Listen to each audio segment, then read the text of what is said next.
ओम श्री परमात्मने नमः। ओम श्री गुरुभ्यो नमः। ओम श्री ऋषिभ्यो नमः। ओम सहनाववतु सहनौ भुनक्तु सह वीर्यं करवावहै तेजस्विनावधीतमस्तु मा विद्विषावहै। ओम शांति शांति शांति।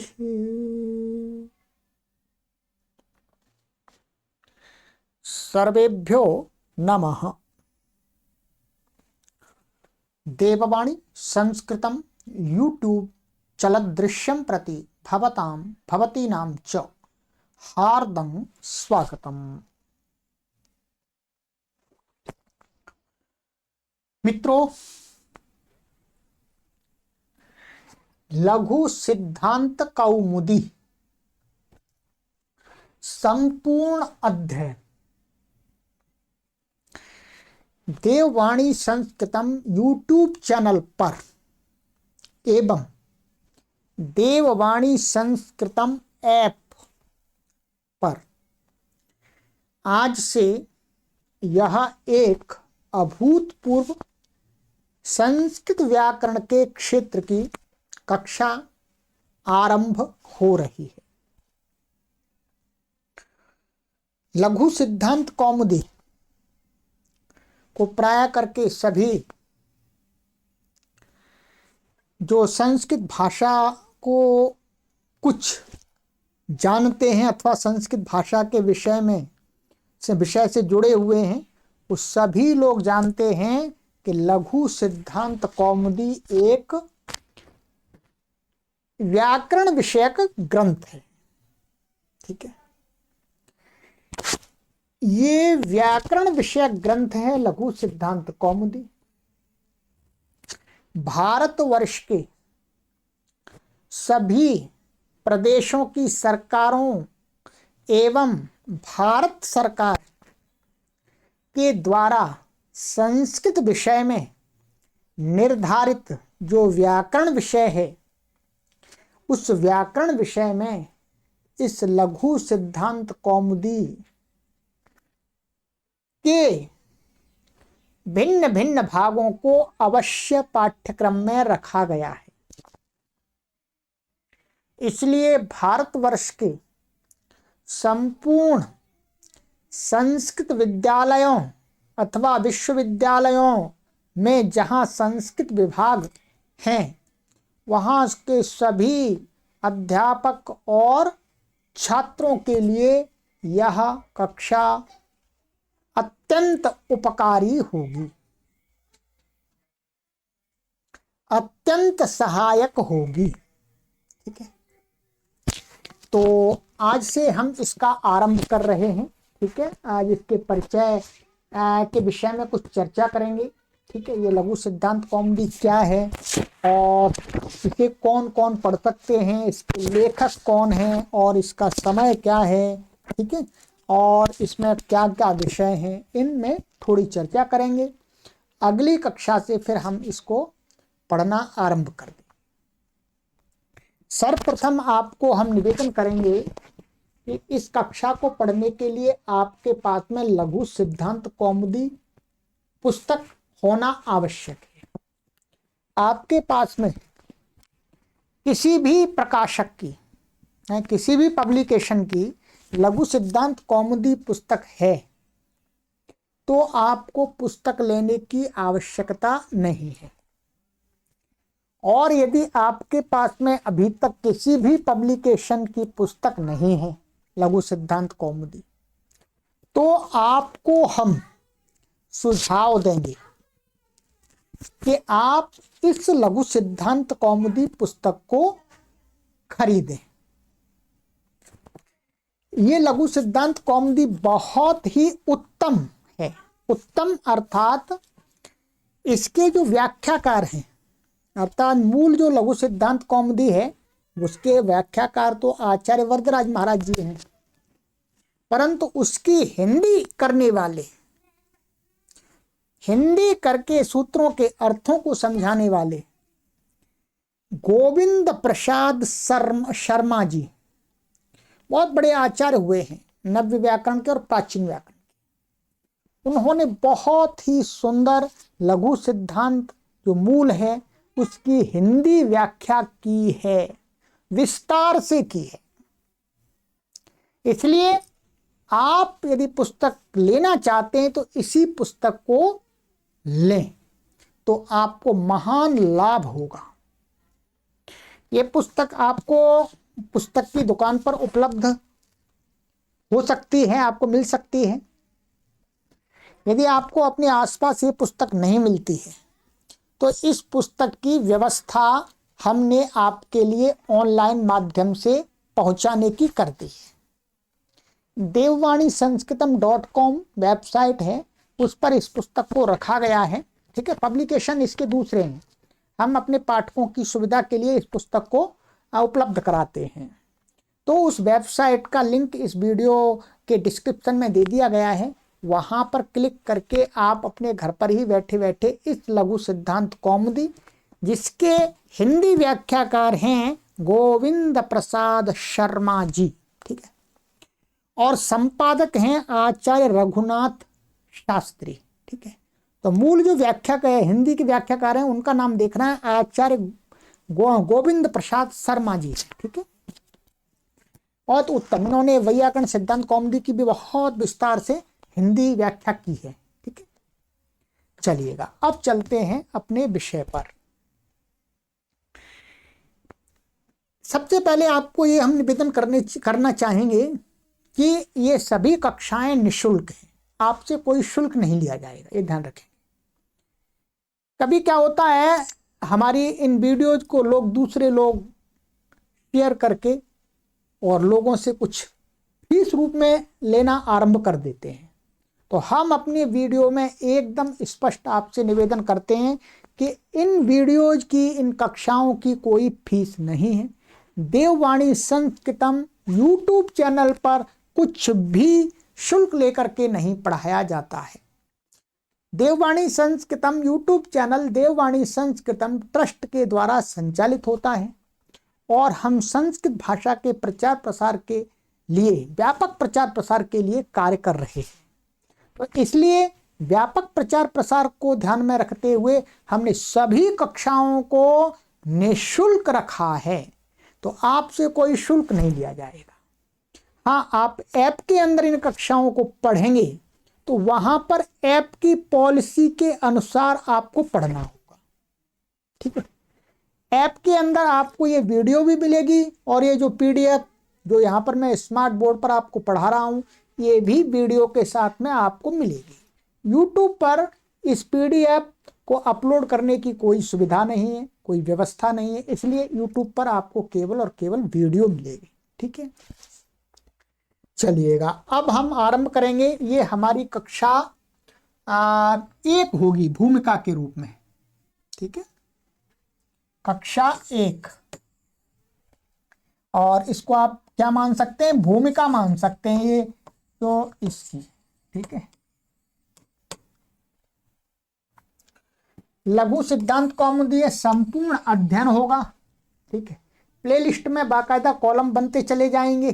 ठीक है, लघु सिद्धांत कौमुदी विभागशः। ठीक है, एक पूरा कॉलम नहीं होगा, विभागशः हम करेंगे, कुछ कुछ विभागों को मोटा मोटा बांट लेंगे। ठीक है, 3 या 4 विभागों में बांट करके 3-4 प्लेलिस्ट में इस पूरी लघु सिद्धांत कौमुदी का समापन करेंगे। और यहाँ पर आपको अधिक जानकारी यदि आप लेना चाहते हैं तो आपके लिए देववाणी संस्कृतम ट्रस्ट हरिद्वारम के द्वारा इन 3 व्हाट्सएप नंबरों को उपलब्ध कराया जाता है।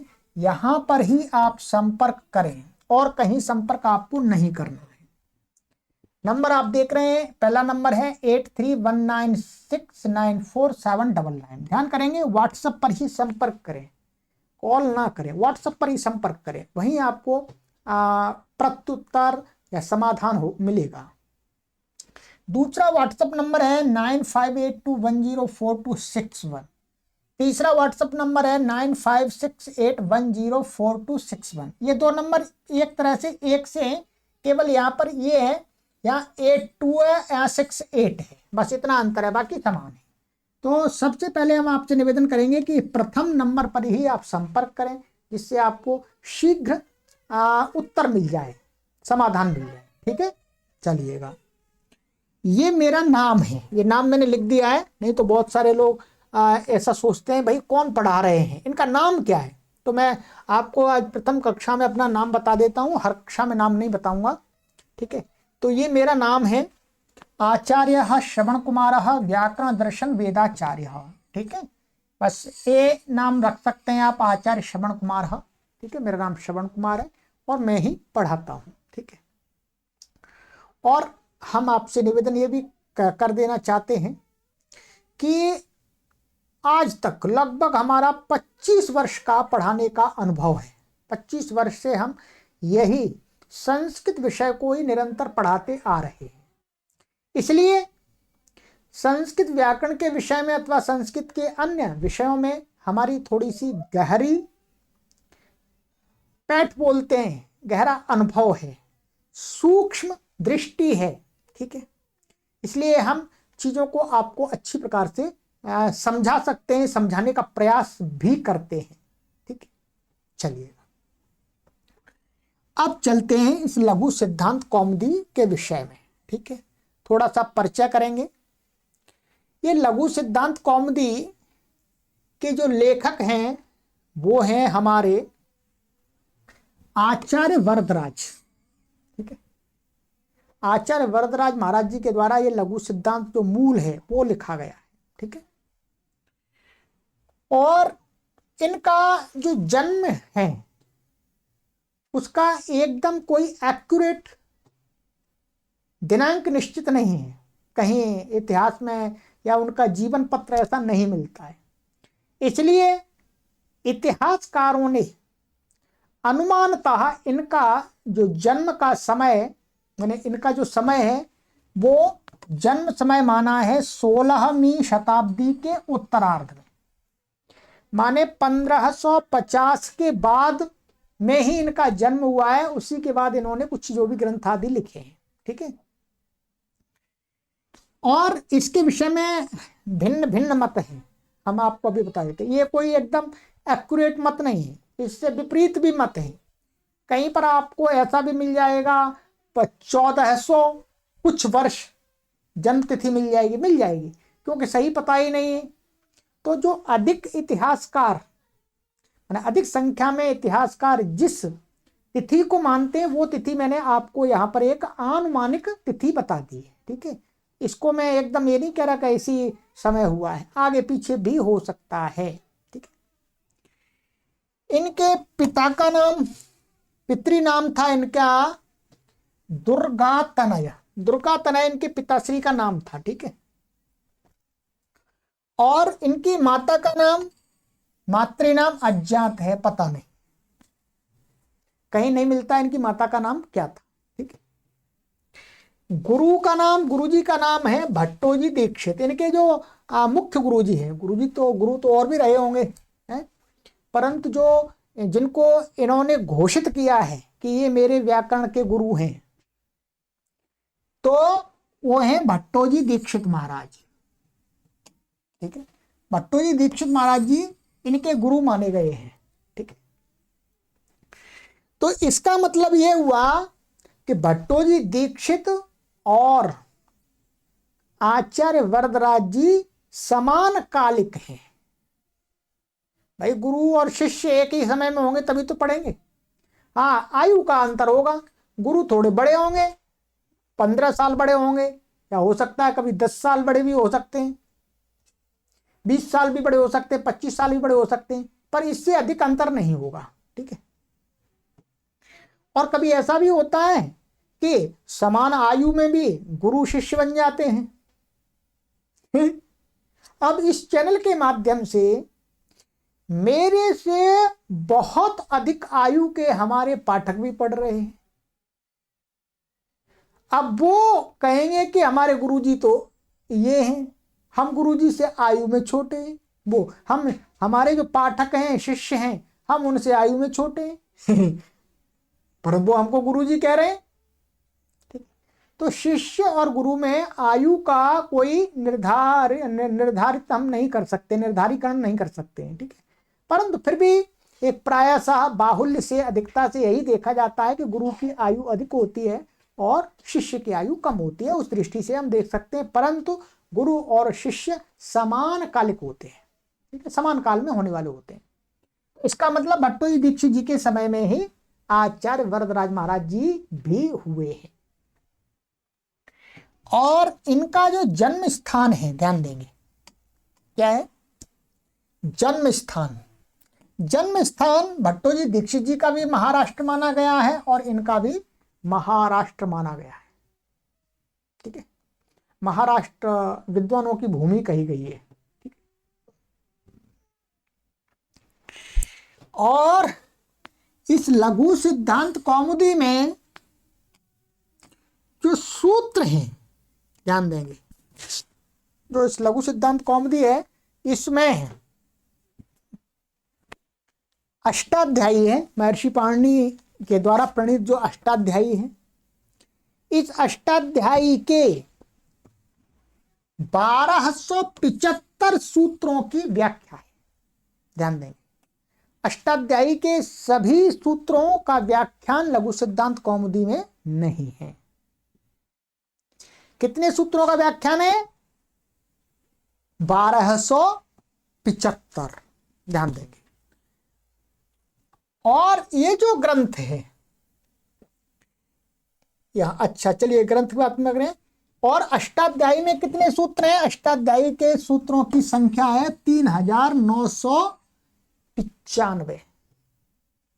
ये संपूर्ण व्याकरण का ग्रंथ है अष्टाध्यायी। तो इसमें से 1275 सूत्रों का ही व्याख्यान इस लघु सिद्धांत कौमुदी के अंदर आचार्य वरदराज महाराज जी ने किया है। इसका मतलब ये कहेंगे कि इसमें संपूर्ण व्याकरण तो नहीं पढ़ाया गया। ठीक है, और ये है नव्य व्याकरण का ग्रंथ। व्याकरण की दो धाराएं हैं। ठीक है, क्या है? दो धाराएं। एक है प्राचीन व्याकरण धारा और एक है नव्य व्याकरण धारा। दोनों धाराओं का आधार महर्षि पाणिनि की अष्टाध्यायी। ध्यान देंगे, प्राचीन व्याकरण और नव्य व्याकरण। जो नव्य व्याकरण का प्रारंभ हुआ है, ध्यान देंगे, जो नव्य व्याकरण का प्रारंभ हुआ है, वो नव्य व्याकरण का प्रारंभ हुआ है भट्टोजी दीक्षित जी से। भट्टोजी दीक्षित महाराज ने नव्य व्याकरण का, जो नव्य व्याकरण की धारा को चलाया, उससे पहले केवल एक ही धारा थी इस व्याकरण की, प्राचीन व्याकरण।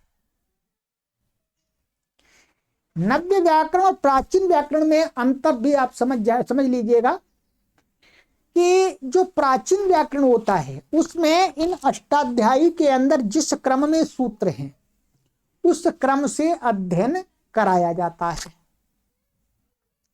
और नव्य व्याकरण है, नव्य व्याकरण धारा में इस अष्टाध्यायी के अंदर जो सूत्र हैं उसमें जो प्रकरण हैं, माने अष्टाध्यायी के सूत्रों से जो जो प्रकरण बनते हैं, तो प्रकरण के क्रम से नव्य व्याकरण के अंदर पढ़ाया जाता है।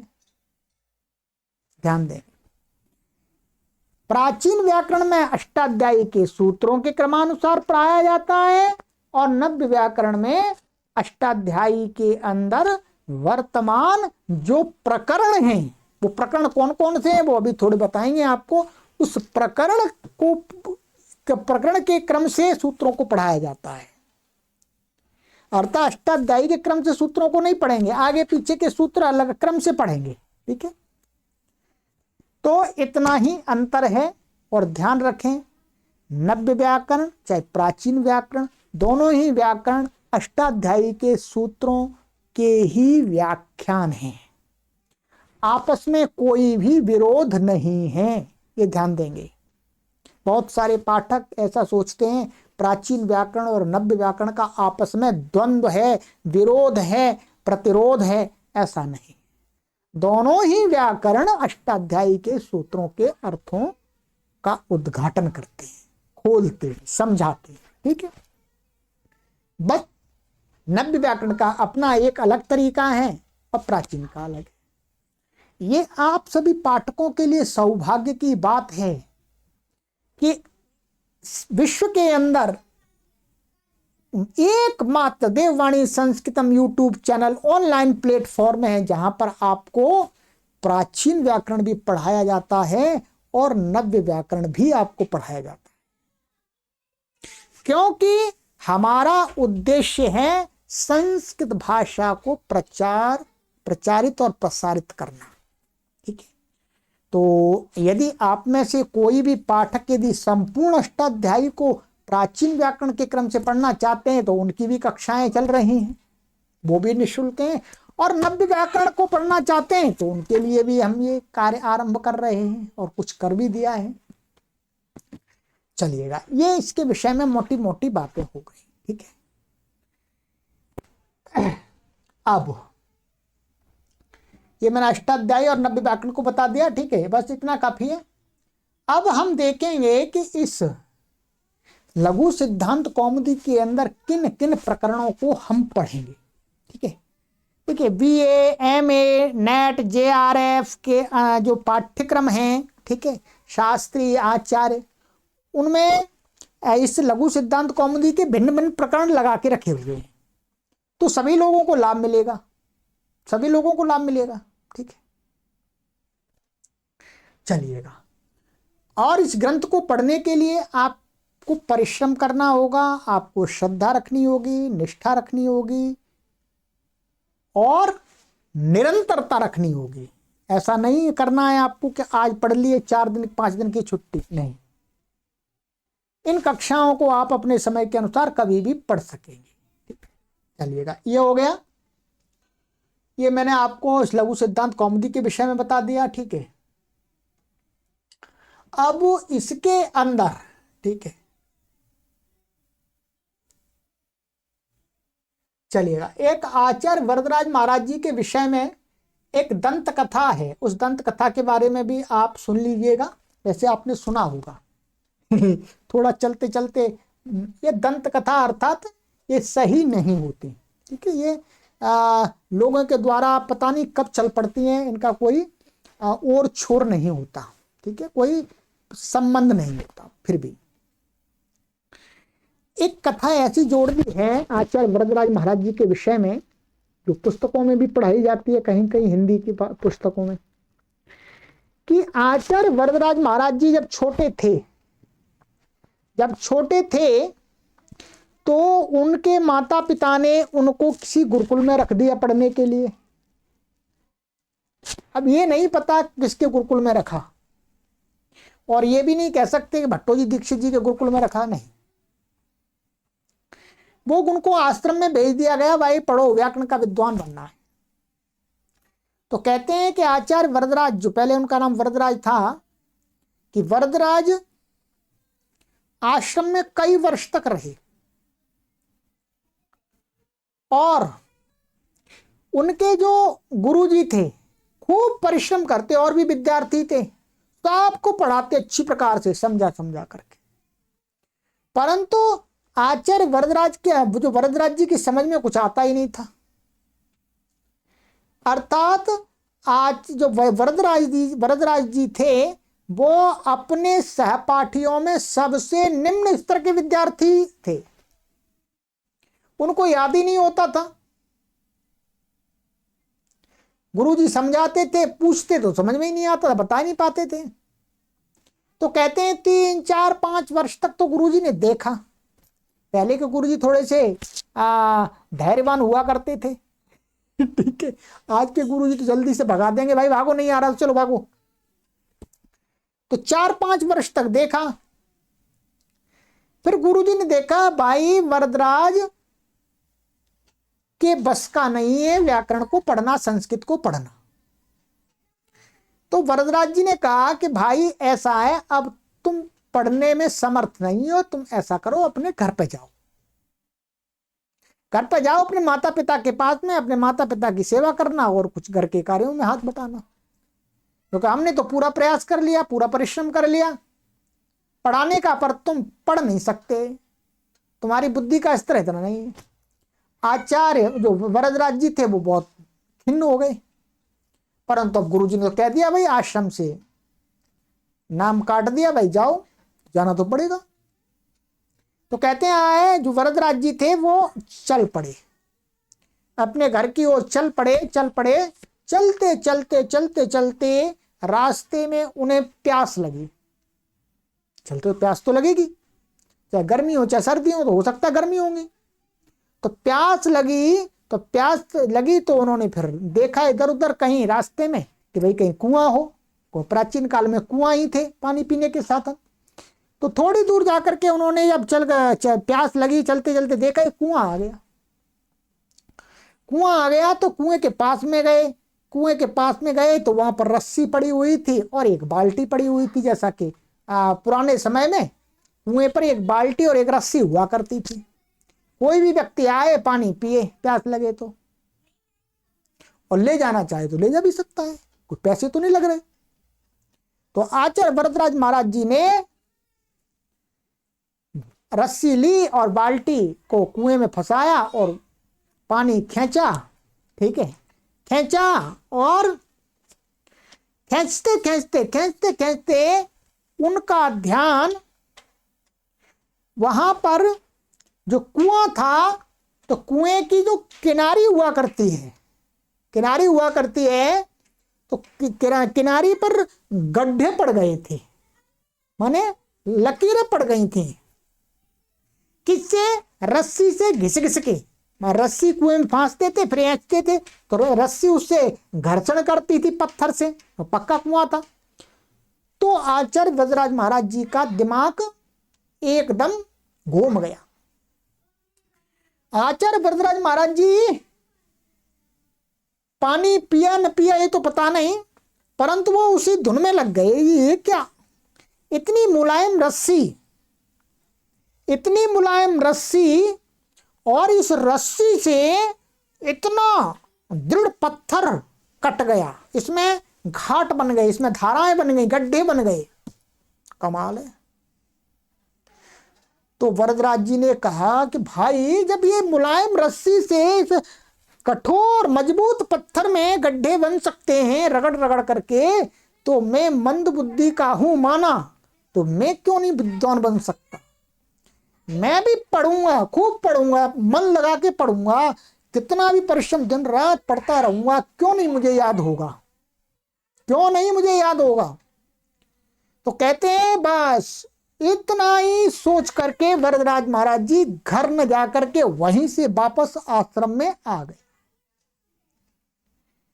और वहीं वापस चलते चलते वो कहते हैं कि ये तो हिंदी का वाक्य बना लिया है करत अभ्यास के जड़ मत होत सुजान, रसरियावत जात ते शिल पर परत निशान। ये दोहा बना लिया, ये वरदराज जी ने नहीं बनाया, ये तो हिंदी के कवियों ने बना दिया कि आचार्य वरदराज महाराज जी ने कहा कि करत अभ्यास के जड़ मत होत सुजान। भाई अभ्यास करने से जो मंदवती वाले लोग भी सुजान माने जानवान बन जाते हैं। कैसे? कहते हैं रसरी आवत जातते, जो रस्सी है नीचे जाती है ऊपर आती है, नीचे जाती है, तो शिल पर परत निशान, पत्थर पर भी गड्ढे बन जाते। बस ये सोच करके आचार्य वरदराज जी आश्रम को लौट पड़े और आश्रम में पहुंचे। गुरुजी ने कहा अरे भाई घर पे नहीं गए, फिर आ गए वापस। तो वरदराज जी ने गुरुजी के पैर पकड़ लिए और कहा गुरुजी बस एक बार और चांस दे दो, एक बार और अवसर दे दो, अब मैं आपको पढ़ करके ही दिखाऊंगा। गुरुजी ने कहा ठीक है भाई, तुम यदि इतनी हिम्मत से कह रहे हो, विश्वास पूर्वक कह रहे हो, तो ठीक है, मैं आपको अवसर देता हूं, पढ़ो। तो कहते हैं फिर वरदराज जी ने दिन रात पढ़ाई की, दिन रात पढ़ाई की, और फिर अपने सहपाठियों से बहुत आगे निकल गए, बहुत कुछ शास्त्रों को पढ़ लिया। तो गुरु जी बहुत प्रसन्न हो गए। ये एक दंत कथा वरदराज जी के विषय में चल पड़ी है। ये सही है गलत है इसका कोई ऐतिहासिक प्रमाण नहीं, ठीक है, पर इससे एक शिक्षा अवश्य मिलती है इस दंत कथा से कि हमें कभी भी निराश नहीं होना चाहिए। हमारे अंदर शक्ति कम है, सामर्थ्य कम है, परंतु यदि हमारे अंदर लगन का जज्बा है, परिश्रम करने की सूझ है, तो हम निश्चित रूप से हर विषय में सफल हो जाएंगे। तो मित्रों, आप सभी से भी निवेदन है, आपको घबराना नहीं है। आप इस दंत कथा के अनुसार यदि वरदराज जी की श्रेणी में हैं, तो वरदराज जी का अनुसरण करते हुए अच्छे प्रकांड विद्वान बनिएगा, ठीक है। इतना तो हम आपको कहेंगे, इस दंत कथा से भी आप लाभ लीजिएगा। निराश नहीं होना है, हताश नहीं होना है, ये नहीं सोचना है अरे समझ में नहीं आ रहा, अरे समझ में क्यों नहीं आएगा, आएगा आएगा। और हम ऐसे अध्यापक हैं, आपको एक नहीं 1000 अवसर देते जाएंगे। आप कितनी बार पढ़ो इन कक्षाओं को, कोई मना ही नहीं है ठीक है, जीवन भर पढ़ते रहो, कोई मना ही नहीं है। चलिएगा, ये हो गया मित्रों। अब चलते हैं हम इसके अंदर लघु सिद्धांत कौमुदी के अंदर किन किन प्रकरणों को पढ़ेंगे, ठीक है। ये इस पुस्तक के अनुसार यहां प्रकरण हैं, ठीक है, आप इस पुस्तक में देख लीजिएगा। इधर ये पृष्ठ संख्या लिखी हुई है और ये यहां प्रकरण लिखे हुए हैं, ठीक है। विषयाणाम अनुक्रम, जो विषयों का अनुक्रम यहां बताया है, ठीक है। यहां है सबसे पहले संज्ञा प्रकरण पढ़ाया जाएगा आपको, ठीक है। संज्ञा क्या होती है ये बता देंगे आपको। फिर है अच संधि, क्या अच संधि, और फिर है हल संधि प्रकरण, फिर विसर्ग संधि प्रकरण, अजंत पुल्लिंगा प्रकरण और अजंत स्त्रीलिंगा, फिर अजंत नपुंसकलिंगा, हलंत पुल्लिंगा, हलंत स्त्रीलिंगा, हलंत नपुंसकलिंगा, अव्ययानि, भ्वादयः, अदादयः, जुहोत्यादयः, दिवादयः, स्वादयः, ठीक है। यहां से ये आपके चल रहे हैं क्या, तिगंत प्रकरण आरंभ हो गया है भ्वादि से, ठीक है, धातु रूप वाला। और स्वादयः, तुदादयः, रुधादयः, तनादयः, क्रियादयः, चुरादयः, ठीक है। फिर उसके बाद में अण्यंत प्रक्रिया, सनंत प्रक्रिया, यंगंत प्रक्रिया, यंग लुगंत प्रक्रिया, ठीक है। नाम धातवः, कण्वादयः, आत्मनेपद प्रक्रिया, परस्मै पद प्रक्रिया, भाव कर्म प्रक्रिया, कर्म कर्तृ प्रक्रिया, ठीक है, ये आएंगे। लकारार्थ प्रक्रिया, कृदंते कृत प्रक्रिया, पूर्व कृदंत प्रक्रिया, कृदंते उणादयः, उत्तर कृदंतम, विभक्त्यर्थाः, विभक्ति के अर्थ, केवल समासः, अव्ययी भाव समासः, तत्पुरुषः, बहुव्रीहिः, द्वन्द्वः, समासान्ताः, साधारण तद्धित प्रत्ययाः, अपत्याधिकारः, रक्ताद्यर्थकाः, चातुरर्थिकाः, शैषिकाः, विकारार्थकाः, ठगधिकारः, यदधिकारः, क्षयत्वोधिकारः, ठञ्यधिकारः, त्वतलोरधिकारः, भवनाद्यार्थकाः, मत्वर्थीयाः, प्रागदेशीयाः, प्रागिवीयाः स्वार्थिकाः स्त्री प्रत्ययाः, इतने प्रकरणों को पढ़ेंगे। यहां पर 60 प्रकरणों में इन्होंने बांट दिया है विषयों को, ठीक है। अब ये सभी प्रकरण कहीं कहीं कुछ प्रकरण इसमें से नेट जेआरएफ में लगे हुए हैं, कुछ शास्त्री में लगे, वीए में लगे हैं, ठीक है, कुछ आचार्य और एमए में लगे हुए हैं, ठीक है। परंतु हम आपसे एक निवेदन करना चाहेंगे कि आपके पाठ्यक्रम में कोई भी इसका प्रकरण लगा हो उसको तो पढ़िए ही, परंतु आप संपूर्ण लघु सिद्धांत कौमुदी को अवश्य पढ़िएगा, ठीक है। ये आपके लिए अवसर है, आपके घर पर ही बैठे बैठे, ठीक है। तो ये आपका आज भूमिका के रूप में मैंने बता दिया है। थोड़ा सा और मैं ये बताऊंगा आपको कि इसको पढ़ने के अधिकारी कौन कौन हो सकते हैं, ये बात और बहुत विशेष है, नहीं तो हर कोई नहीं पढ़ सकता। इस लघु सिद्धांत कौमुदी को वही पाठक पढ़ सकते हैं जिनको संस्कृत के अच्छी प्रकार से अनुवाद बनाना आता है, संस्कृत अनुवाद, हिंदी से संस्कृत अनुवाद बनाना आता है और संस्कृत के अनुवादों के सामान्य जो नियम हैं वो आपको मालूम है। ऐसा नहीं है कि आप संस्कृत बिल्कुल भी नहीं जानते और आप इसको पढ़ने के लिए चल पड़े, नहीं, समझ में नहीं आएगा कुछ भी।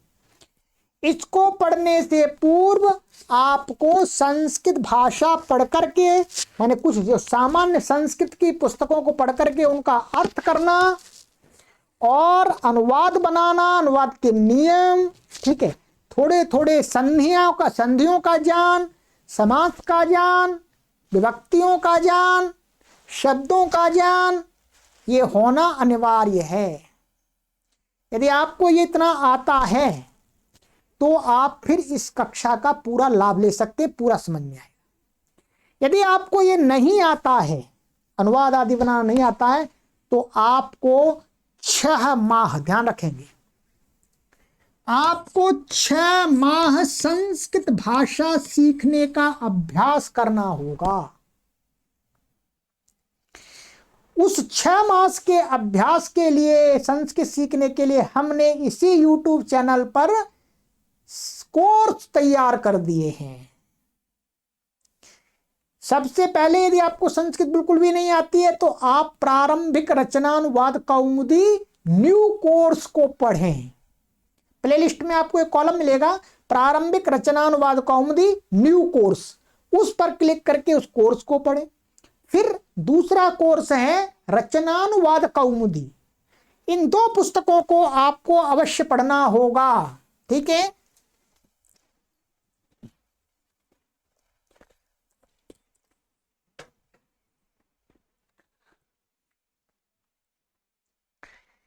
ये 2 पुस्तकें सामान्य संस्कृत सीखने के लिए हैं, प्रारंभिक रचनानुवाद कौमुदी, रचनानुवाद कौमुदी।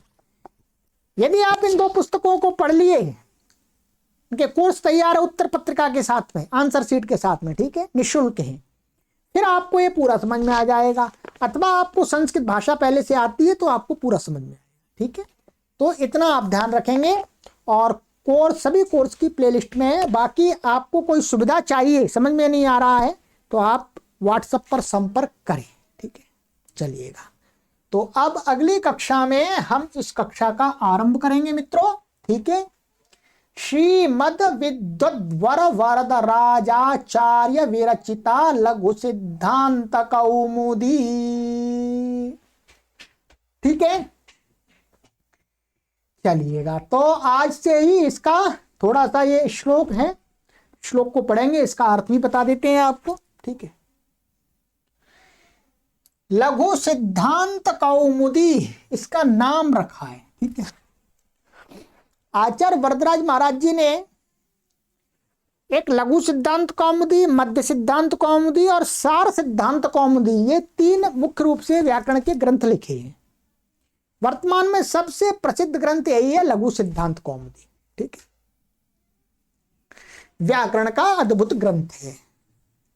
आइएगा, तो आचार्य वरदराज महाराज जी इसको पढ़ाने से, लघु सिद्धांत कौमुदी को पढ़ाने से पहले मंगलाचरण के लिए और इस कौमुदी को बनाने का प्रयोजन एक श्लोक के माध्यम से बताते हैं। वो श्लोक यहां मंगलाचरण के रूप में आप सभी के समक्ष है। ठीक है, कहते हैं नत्वा सरस्वतीं देवीं शुद्धां गुण्यां करोम्यहम् पाणिनीय प्रवेशाय लघु सिद्धांत कौमुदीम्। आइएगा, इसका अन्वय करते हैं कि अहम, ये अहम है। ठीक है, क्या है ये? या इतना संधि आपको जानते हैं तो क्या है? अहम। अहम शुद्धाम गुण्याम देवीं सरस्वतीं नत्वा पाणिनीय प्रवेशाय लघु सिद्धांत कौमुदीं करोमि। इस प्रकार से आपको अन्वय करना है, अपने आप अर्थ हो जाएगा। ठीक है, क्या? नंबर 1 अहम, मैं लिख देता हूं, आपको आया। अहम शुद्धाम गुण्याम देवीं सरस्वतीं 5 नत्वा 6 पाणिनीय प्रवेशाय 7 नंबर लघु सिद्धांत कौमुदीम 8 नंबर करोमि 9 नंबर। 9 पद हैं इसके अंदर, 9 को मैंने क्रम से रख दिया। कितने गिन लीजिएगा? 1 2 3 4 5 6 7 8 9। ठीक है, तो अब आराम से अर्थ बन जाएगा, कोई परेशानी। अन्वय करना श्लोक का यदि आ गया तो अर्थ असल हो जाता है। अहम, अहम कह रहे हैं आचार्य वरदराज महाराज जी। मैं आचार्य वरदराज महाराज जी अपने लिए कह रहे हैं अहम, मैं शुद्धाम, एकदम शुद्ध पवित्र, पवित्र गुण्याम, गुण्याम का अर्थ है गुणों वाली, गुणों को प्रकाशित करने वाली, माने अच्छे गुणों को धारण करने वाली। देवी, और कैसी है? देवी है, वो कुछ देने वाली है, लेने वाली नहीं है, देने वाली है। कौन? सरस्वती, द्वितीय है सारे। सरस्वती माने, सरस्वती माने विद्या की देवी है, जो विद्या है। विद्या कभी कुछ लेती नहीं है, विद्या हमेशा देती है, ज्ञान देती है, बढ़ाती रहती है। तो कहते हैं नत्वा, नत्वा माने झुक करके, नमस्कार करके, प्रणाम करके। ये आचार्य वरदराज महाराज जी के अंदर विद्या के प्रति समर्पण, श्रद्धा, निष्ठा का भाव प्रदर्शित करता है कि मैं शुद्धाम गुण्याम देवीं सरस्वतीं नत्वा, माने उस विद्या देवी सरस्वती जो गुणों की खान है, शुद्ध है, उसको नमन करके, नमस्कार करके, पाणिनीय प्रवेशाय, पाणिनीय अर्थात इस अष्टाध्यायी ग्रंथ को पाणिनीय ग्रंथ बोलते हैं, पाणिनीय अष्टाध्यायी, तो पाणिनीय व्याकरण। इस अष्टाध्यायी व्याकरण जो प्रवेश में पाणिनीय ये ग्रंथ है, इसमें कैसे पाणिनीय का अर्थ हो गया आपका पूरा आ जाएगा, उसके अंदर 5 उपदेश आ जाएंगे। अष्टाध्यायी धातु पाठ, गण पाठ और लिंगानुशासनम और धातु पाठ, हाँ उणादि सूत्र आएंगे, तो 5 आ जाएंगे। तो उस पाणिनीय व्याकरण में प्रवेश के लिए, प्रवेशाय चतुर्थी, ध्यान देंगे क्या है चतुर्थी, प्रवेश के लिए इसको, इसमें प्रवेश हो जाए, क्योंकि सीधा उसको पढ़ नहीं सकते, समझ में नहीं आएगा। लघु सिद्धांत कौमुदी, इस लघु सिद्धांत कौमुदी नामक पुस्तक को करोमी माने बनाता हूं। सरल बन गया अर्थ। अब क्या होता है, ये पाणिनीय अष्टाध्यायी एकदम सीधी सीधी समझ में नहीं आती पूरी, तो छात्रों की सरलता के लिए कि भाई आपको यदि व्याकरण का मर्मज्ञ बनना है, पाणिनीय व्याकरण का ज्ञाता बनना है, तो भाई हम आपकी सुविधा के लिए इस ग्रंथ का निर्माण कर रहे हैं, पहले इसे पढ़ो, फिर आप उसको भी पढ़ लेंगे, ठीक है। तो इसमें यहां पर ऊपर आचार्य वरदराज महाराज जी ने विद्या के प्रति अपने श्रद्धा को प्रदर्शित किया है और इस ग्रंथ को बनाने का प्रयोजन भी बता दिया। क्या प्रयोजन है? कोई पैसा कमाना प्रयोजन नहीं है, पुस्तक बेचना प्रयोजन नहीं है, अपना नाम करना प्रयोजन नहीं है। क्या प्रयोजन है?